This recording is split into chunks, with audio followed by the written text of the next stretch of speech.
Olá, bem-vindos a mais um vídeo. O meu nome é Paulo Lourenço. Hoje vamos falar sobre um detalhe importante em termos de ligação de cargas a fontes de tensão. Ou seja, vamos ver o seguinte caso. Se tivermos uma fonte de tensão qualquer que tem uma resistência interna, isto está encapsulado, ou seja, é uma caixa fechada, e temos cá fora uma carga.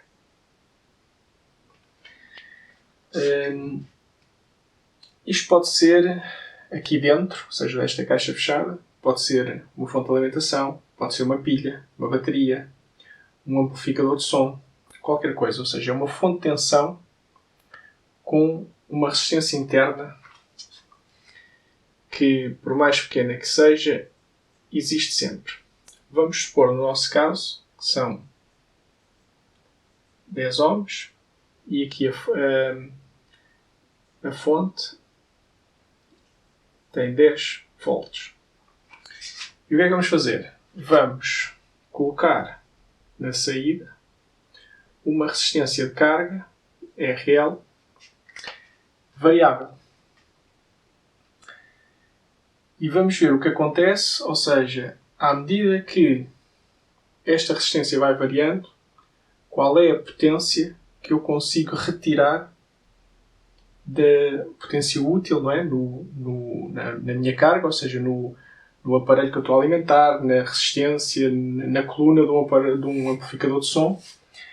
Que potência é que eu vou conseguir retirar numa situação destas, em que temos uma fonte de tensão com uma resistência interna? Em termos de cálculos, o que é que nós precisamos de saber? A potência é igual a R I vezes I. Ou seja, normalmente a potência exprime-se assim. U vezes I, tensão vezes corrente. No entanto, U é igual a R I. Portanto, daí a potência fica nesta forma aqui. Isto aqui é o U. Porque é que eu me dá jeito ter a forma com a corrente e a resistência? Porque eu estou a variar a resistência, assim é só substituir ali. Ou seja, esta fórmula vai ficar P igual a R I ao quadrado. Se eu quiser a potência nesta resistência, será P igual a R interno vezes I ao quadrado. Se eu quiser a potência nesta resistência, a P em RL será igual a RL I ao quadrado. Aqui a potência da resistência interna.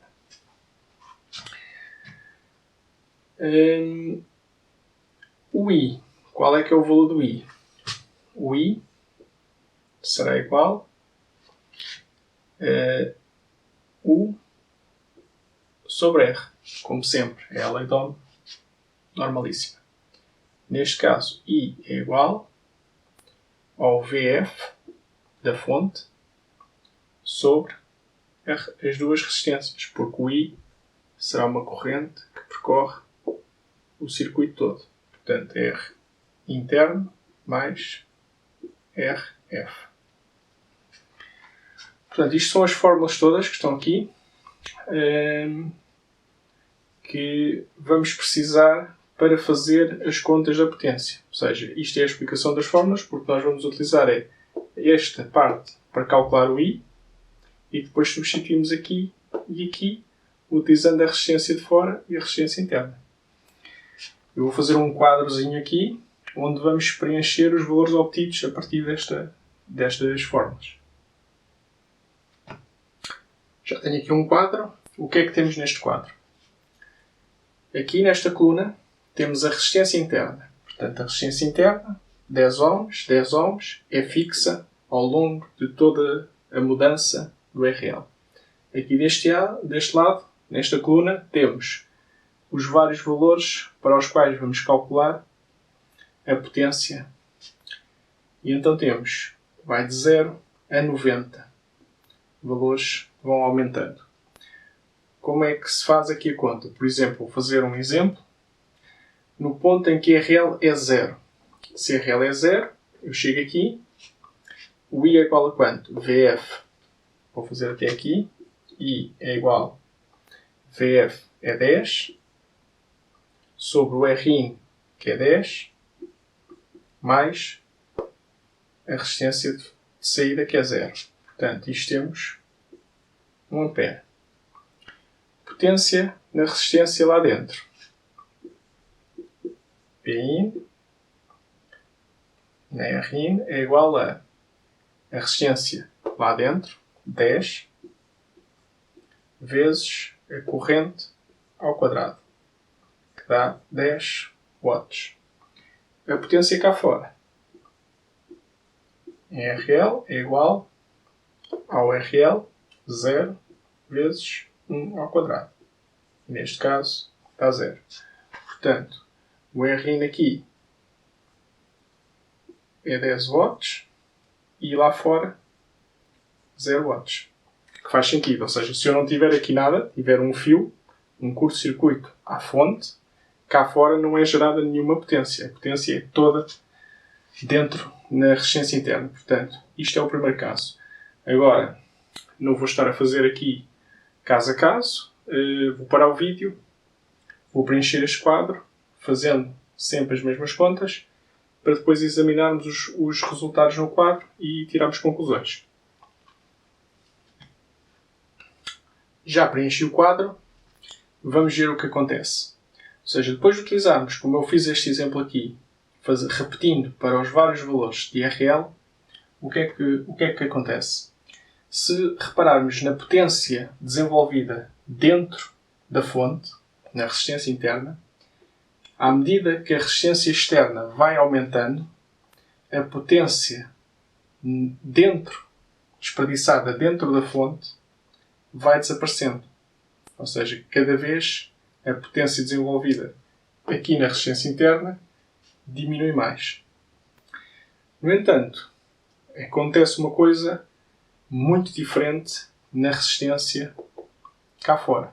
Ou seja, na carga desta fonte, que tem uma resistência interna, à medida que a carga exterior vai aumentando, como podemos ver aqui, vai aumentando, o que é que acontece? A potência útil da nossa carga, o que nós estamos a utilizar, vai aumentando, mas, no entanto, chega a um ponto máximo e começa de novo a diminuir. Portanto, não é aumenta e depois diminui. Ao contrário, lá dentro, em que está continuamente a diminuir. Agora, qual é que é o ponto em que a potência na resistência de carga é maior? Se virmos aqui, é neste ponto aqui. E o que há de particular neste ponto aqui? É quando a resistência cá fora, esta, é igual à resistência interna da fonte. Portanto, para nós conseguirmos transferir o máxima potência possível para a resistência cá fora, isso acontece quando a resistência cá fora, a nossa carga, tiver exatamente o mesmo valor da resistência interna da fonte. Este facto denomina-se o teorema da máxima transferência de potência. Ou seja, o ponto em que se obtém a máxima transferência possível de potência para a saída, o valor maior possível de potência na saída. É quando a resistência externa é igual à resistência interna. Neste caso, obtínhamos estes valores aqui. Isso é o teorema da máxima transferência de potência. Volto a repetir. No entanto, há um detalhe que quero também aqui salientar, porque às vezes causa alguma confusão. O ponto da máxima transferência de potência não significa que é o ponto de maior eficiência. Ou seja, não é o melhor ponto para se trabalhar. Ou seja, quando nós temos uma fonte de tensão, se formos fazer aqui a conta, ou seja, o que é o rendimento? O rendimento é a potência útil que nós obtemos em função da potência total que é gasta. E se nós vemos, por exemplo, aqui, ou seja, a potência útil que eu obtenho neste ponto é 2,5 watts. A potência máxima total que está aqui é 2,5 mais 50, mais 2,5. Significa que eu neste ponto tenho uma eficiência de 50%. Se repararmos, por exemplo, aqui mais abaixo, aqui, neste valor, eu tenho aqui 2,22 watts na carga e, no entanto, estou a desperdiçar 1,1 lá dentro. Portanto, isto aqui quer dizer que eu estou a aproveitar 2/3 da potência total. Portanto, aqui a eficiência é 66%. Se olharmos, por exemplo, para este caso, aqui em baixo, o último, o que é a eficiência? A eficiência é igual à potência útil sobre a potência total. Ou seja, potência útil na nossa resistência de carga 0,90 sobre a resistência total, que é a soma da potência aqui e da potência na resistência interna. 0,90 mais 0,1. Isto vai dar 0,9. Ou seja, neste ponto temos 90% de eficiência. Se representarmos num gráfico esta questão aqui, o que é que obtemos? Se tivermos num gráfico a potência em watts em função da resistência de carga em ohms, o que é que vamos obter? Vamos obter uma curva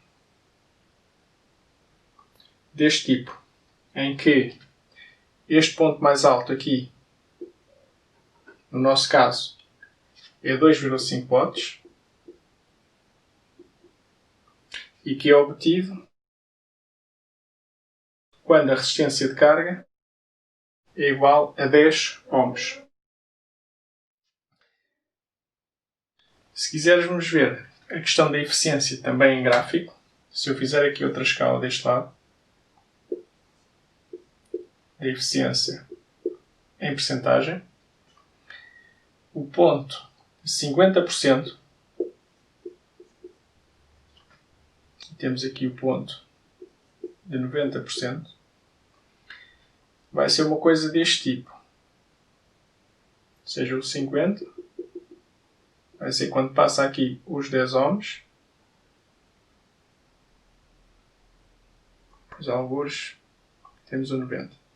Portanto, a eficiência vai sempre aumentando, nunca atinge 100%, sempre aumentando até infinito, mas sem atingir 100%. E a eficiência de 50% é atingida quando temos aqui a resistência de carga igual à resistência interna. E isto resume mais ou menos a questão do teorema da máxima transferência de potência.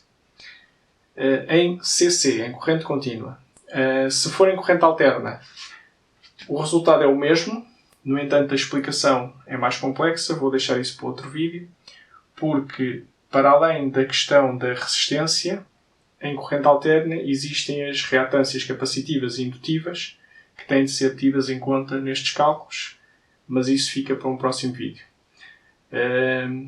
Para este vídeo espero que tenham gostado e que tenham percebido a questão da máxima transferência de potência. Muito obrigado e até à próxima.